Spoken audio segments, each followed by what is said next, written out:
Assalamualaikum warahmatullahi wabarakatuh.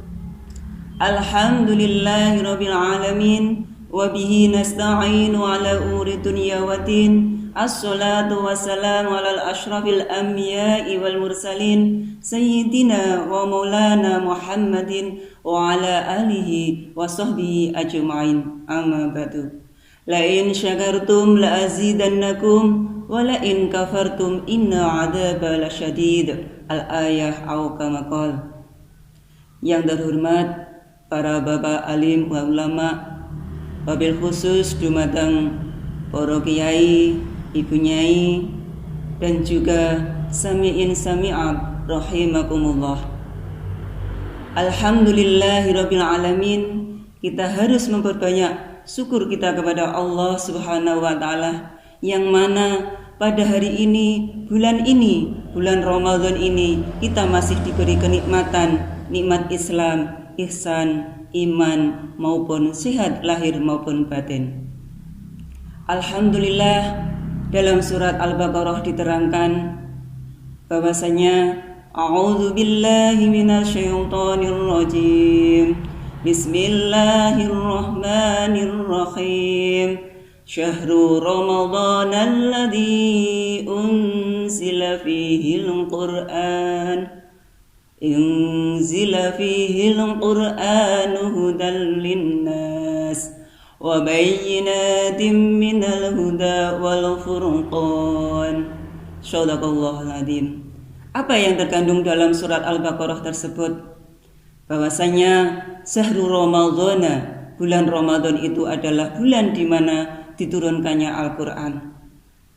Al-Qur'an adalah petunjuk bagi manusia. Banyak sekali keterangan, penjelasan-penjelasan yang ada dalam Al-Qur'an. Jadi kita tidak hanya membaca sekali saja, tapi berulang-ulang kali menafsirkannya agar kita faham apa yang terkandung dalam Al-Qur'an. Di situ juga diterangkan tentang beberapa hikmah dalam bulan Ramadan. Yang pertama adalah bulan di mana diturunkannya Al-Qur'an. Ada 3 konsep dalam hal ini yang kita menuju kepada ridhonya Allah. Yang pertama adalah hablu minallah wa hablu minan nas wa hablu minal alam. Apa itu hablu minallah? Hablu minallah adalah hubungan kita kepada Allah bagaimana. Dengan bulan Ramadan ini kita berbondong-bondong, kita berpacu, kita berlomba mencari ridhonya Allah dengan cara memperbanyak ibadah kita kepada Allah.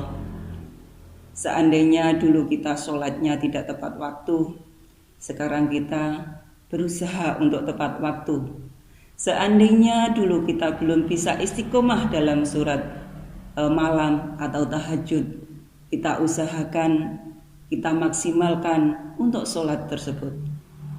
Andainya kita dulu belum bisa zikir, kita perbanyak sekarang untuk zikir kepada Allah. Karena semata-mata semuanya ini adalah beribadah. Karena manusia diciptakan tidak lain adalah untuk beribadah kepada Allah. Amin ya rabbal alamin. Semoga kita termasuk orang-orang yang selalu dalam lindungan Allah, dalam petunjuk Allah, dalam hudan linnasnya Allah, sehingga kita selalu istiqomah dalam melaksanakan ajaran-ajaran yang terdapat dalam Al-Quran. Amin ya rabbal alamin. Keduanya, hablu minan nas. Kata Hakim seperti ini: jagalah hati, jangan kau nodai. Jagalah hati, lentera hidup ini. Apa maksudnya? Jagalah hati itu.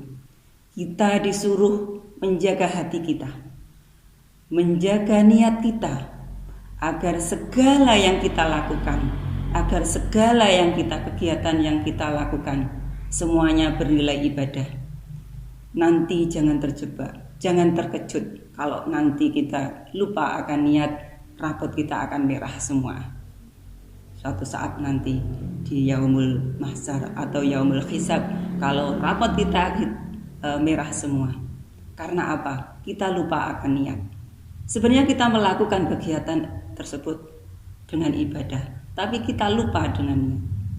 Contohnya, kita ke rumah teman kita, silaturahmi, tapi kita lupa dengan niat kita. Harusnya kita niat Bismillahi tawakkaltu 'alallahi la haula wala quwata illa billahil aliyyil azim. Sehingga kita dalam perjalanan menuju ke rumah teman kita, ke rumah saudara kita, semuanya bernilai ibadah. Keduanya suatu contoh, kita selalu belajar, kita selalu menuntut ilmu. Andaikan kita lupa untuk berdoa, maka nilainya tidak jadi ibadah, tapi cuman jalan saja, cuman ilmu yang kita dapat, tapi ibadahnya belum.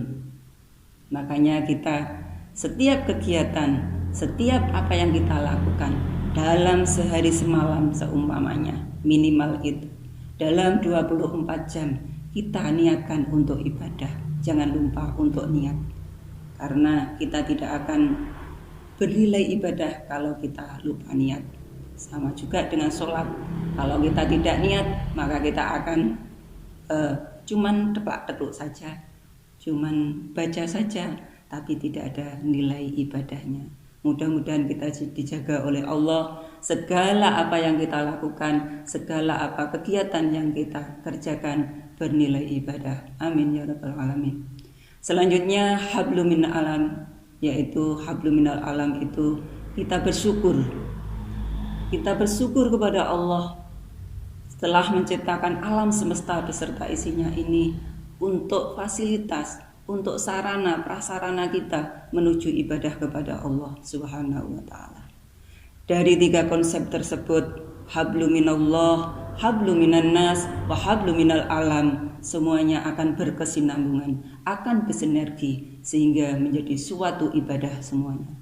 Amin ya rabbal alamin. Selanjutnya, hikmah yang kedua di bulan Ramadan adalah di mana terdapat malam Lailatul Qadar.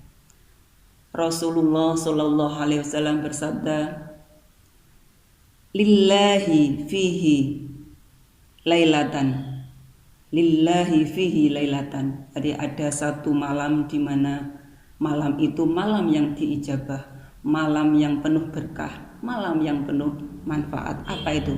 Khairum min alfi syahrin.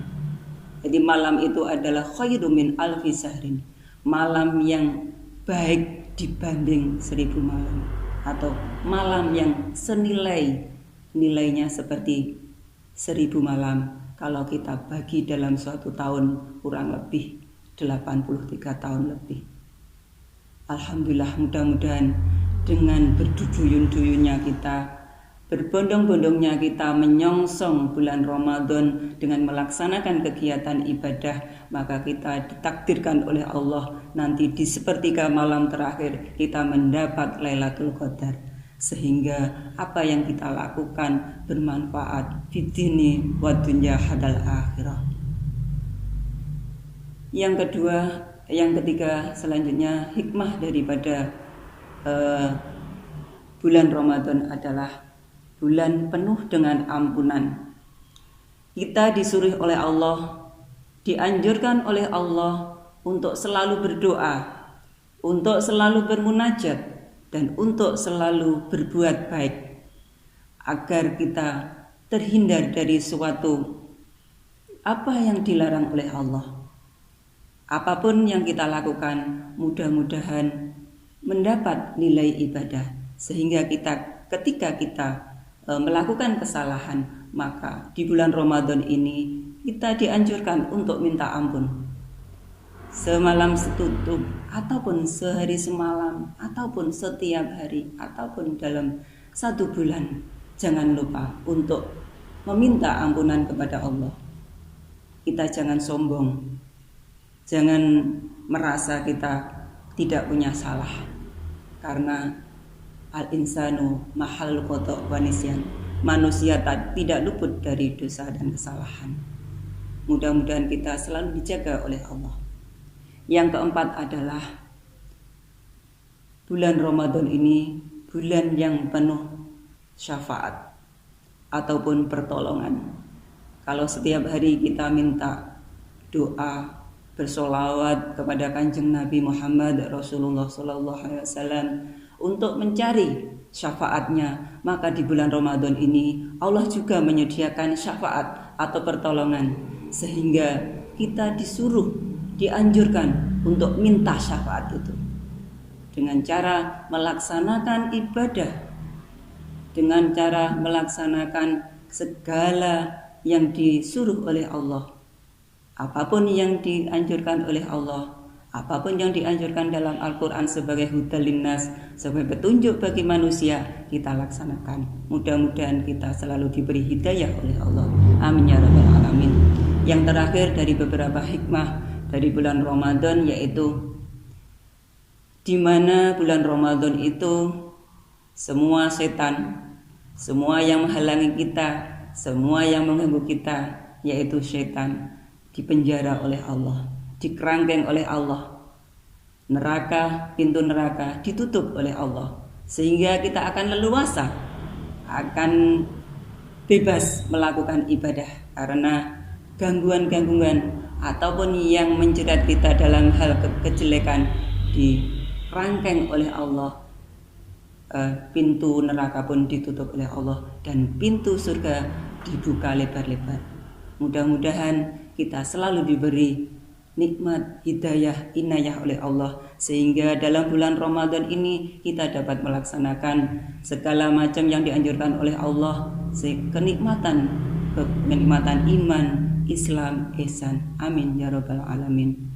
Mungkin dari itu yang bisa saya sampaikan. Wa'afu minkum, bila ada kesalahan saya akhiri. Wallahu muwaffiq ila aqwamit thoriq. Ihdinas siratal mustaqim. Wassalamualaikum warahmatullahi wabarakatuh.